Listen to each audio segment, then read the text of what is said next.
आप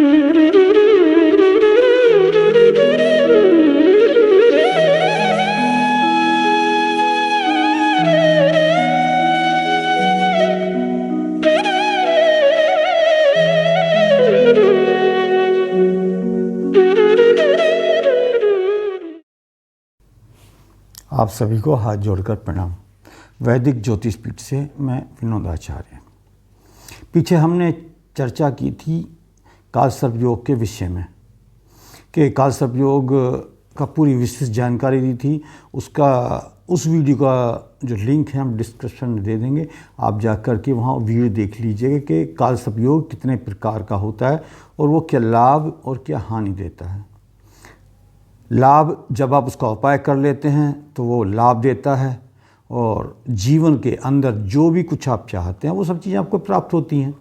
और अगर आप उसका उपाय नहीं कर पाते हैं तो कष्ट तो जीवन में आते आते वैसे भी आते हैं, लेकिन तब कष्ट थोड़े से ज़्यादा आते हैं।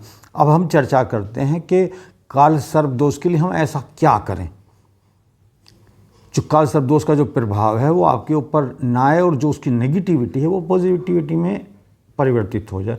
तो उसके लिए एक ऐसे उपाय कि जिनको आप स्वयं भी कर सकते हैं, और जब आप उन उपाय को करेंगे तो आपको लाभ ही लाभ दिखाई देगा। करना क्या है, आपने कि आसपास के किसी मंदिर में जाएं या आप अपने घर पर भी ये उपाय कर सकते हैं। एक दुर्वा धूप घास लें, वो भगवान गणेश जी को अर्पित करें। स्नान करने के बाद में तरीका ये है कि आप जल लेके जाएं सादा, गणेश जी को स्नान कराएं, भगवान शंकर को स्नान कराएं, वहीं पे जलहरी होते हैं, माता पार्वती का विग्रह होता है, सभी का होता है। तो पहले सबसे पहले आप भगवान शंकर को काले तिल मिश्रित दूध से या दूध मिश्रित जल हो उससे अभिषेक करें। अभिषेक के बाद भगवान शंकर को एक बिल्व पत्र अर्पित करें, गणेश जी को एक दुर्वा अर्पित करें और दुर्गा माता को एक पुष्प, कोई भी पुष्प, सुगंधित पुष्प हो वो अर्पित करें और भगवान से प्रार्थना कर लें कि हे प्रभु, हमारी जो कुंडली है उसमें अगर किसी भी प्रकार से कालसर्प दोष बन रहा है तो कृपया उसका शमन करें। आप यकीन मानिएगा कि जैसे ही आप करेंगे आपको तुरंत लाभ मिलेगा। ये उपाय आप कम से कम पूरे 1 महीने लगातार करें। सुबह मंदिर जाएं और ये उपाय करें, कालसर्प दोष का जो प्रभाव है वो समाप्त हो जाएगा। दूसरा उपाय होता है कि आप जब ये उपाय कर लेते हैं तो विशिष्ट उपाय भी करें। वो आप वर्ष में कभी भी कर सकते हैं और उसके लिए आप जब आपका भी जन्मदिन पड़ता है, जैसे किसी का जन्मदिन मनाते हैं, तो उसी दिन आप भगवान शंकर का, भगवान के 108 नाम है, उससे अभिषेक करें भगवान शंकर का। और वो आप स्वयं भी कर सकते हैं और किसी योग्य ब्राह्मण से भी करा सकते हैं। तो अगर आप ऐसा करते हैं तो कालसर्प दोष का प्रभाव आपकी कुंडली में पूरी तरह से समाप्त हो जाएगा और वो आपको प्रभावित नहीं करेगा। विशिष्ट उपाय के लिए अलग अलग कुंडली में अलग अलग प्रकार के कालसर्प योग बनते हैं। मेनली 12 प्रकार के होते हैं। अब 12 में भी वो 140 प्रकार के हो जाते हैं, 12 प्रकार के तो आप मान ही लीजिएगा। उसके लिए आप अपनी कुंडली का विश्लेषण, आपके नज़दीक में अगर कोई अच्छे से एस्ट्रोलॉजर रहते हो आप उनसे भी करा सकते हैं और उनके अनुसार आप उसका विशिष्ट उपाय कर सकते हैं। उसके लिए तरीका अलग होता है। और आप हमारे संस्था में संपर्क करके, जो नंबर दिया उस पर फ़ोन करके अपना अपॉइंटमेंट बुक करके अपनी कुंडली का विश्लेषण करा सकते हैं। हमारी संस्था में प्रत्येक माह की कृष्ण चतुर्दशी को कालसर्प योग निवारण पूजा की जाती है, तो आप उसका लाभ ले सकते हैं।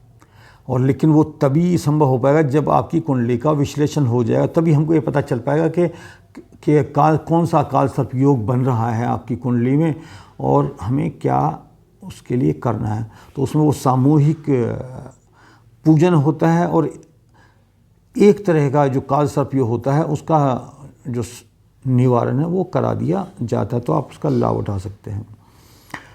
और एक प्रश्न हमारे पास आया था कि कालसर्प योग के कारण विवाह नहीं हो पा रहा है, किसी भी ज्योतिष ने सलाह दी होगी, तो उसके लिए आपने करना क्या है कि जो जटा वाला नारियल होता है, पानी वाला नारियल, आप वो ले जाएं और 8 शनिवार आप भगवान शंकर के मंदिर में वो नारियल अर्पित करें। सुबह करें या शाम को करें, दोपहर में करें, टाइम की कोई बाउंडेशन नहीं है। और 8 शनिवार जैसे ही आप उसको करते हैं तो आपका कहीं ना कहीं, लड़का है तो सुंदर कन्या से, और अगर आप लड़की हैं तो सुंदर वर की आपको प्राप्त हो जाएगी। अनुभूत है, आप करके देखिएगा और 100% ये उपाय कार्य करता है। और जिन लड़कियों का किस काल सर्प योग की वजह से विवाह नहीं हो रहा है, तो अगर वो प्रदोष व्रत करती हैं, भगवान शंकर के लिए किया जाता है, तो 3 महीने के अंदर अंदर ऐसी कन्याओं के विवाह हो जाता है। आप इसे गारंटी के रूप में मान सकते हैं। आप करके देखिए और उसका लाभ उठाइएगा। और उससे एक तो किसी भी तरह का कितना भयंकर से भयंकर काल सर्प दोष उसका निवारण हो जाता है, अतिशीघ्र विवाह हो जाता है, और दूसरे जो ग्रह हैं जिनके कारण परेशानी आ रही है उनका प्रभाव भी शून्य हो जाता है। तो आप हमारी सलाह का लाभ उठा सकते हैं। और अपनी बात को विराम देने से पहले एक निवेदन और करना चाहेंगे कि अगर आपको हमारी जो बातें हैं, जो हम आपको वीडियो में बताना चाहते हैं, अगर आपको सही लगती हैं और आपके काम की हैं, तो आप हमारे चैनल को लाइक कीजिएगा। और नई आने वाली वीडियो को देखने के लिए जो ज्ञानवर्धक बातें हम आपको बताते हैं समय निकाल करके, उसको देखने के लिए आप हमारे चैनल को सब्सक्राइब कर सकते हैं। आपका एक लाइक हमारा प्रोत्साहन बढ़ाता है और बेहतर करने के लिए हमें प्रोत्साहित करता है। तो आज के लिए हम अपनी वाणी को विराम देते हैं, क्योंकि इस विषय में बहुत ज़्यादा भ्रम है लोगों को और बहुत ज़्यादा परेशानी भी होती है, कुछ हवाई बना रखा है। उसी बात के निवारण के लिए हमने आपको ये उपाय बताए हैं। और एक चीज़ का हमेशा ध्यान रखिएगा कि अगर समस्या है तो उसका निवारण भी है, बीमारी है तो उसका इलाज भी है। काल सर्प दोष किसी की भी कुंडली में हो, वो उसकी पॉजिटिविटी को आप अपनाइएगा, वो आपके लिए बहुत ज़्यादा अच्छा करने वाला होता है। यानी कि फर्श से अर्श पे पहुंचा देता है। और जो कुछ आप अपने जीवन में चाहते हैं तो काल सर्प दोष आपको वो सब कुछ प्रदान करता है। लोग कहने के लिए तो उसको दोष का नाम दे रखा है, लेकिन मैं मानता हूं कि वो काल सर्प योग है। और योग तो हमेशा अच्छा ही करते हैं, कभी किसी के लिए ख़राब तो करते नहीं हैं। कर्मों का कर्म फल आता है। तो चीज़ें अगर आप अच्छी करेंगे तो उसका लाभ आपको अच्छा मिलेगा। इसी के साथ मैं अपनी वाणी को विराम देता हूँ और सभी का हाथ जोड़कर प्रणाम। जय हिंद, जय भारत।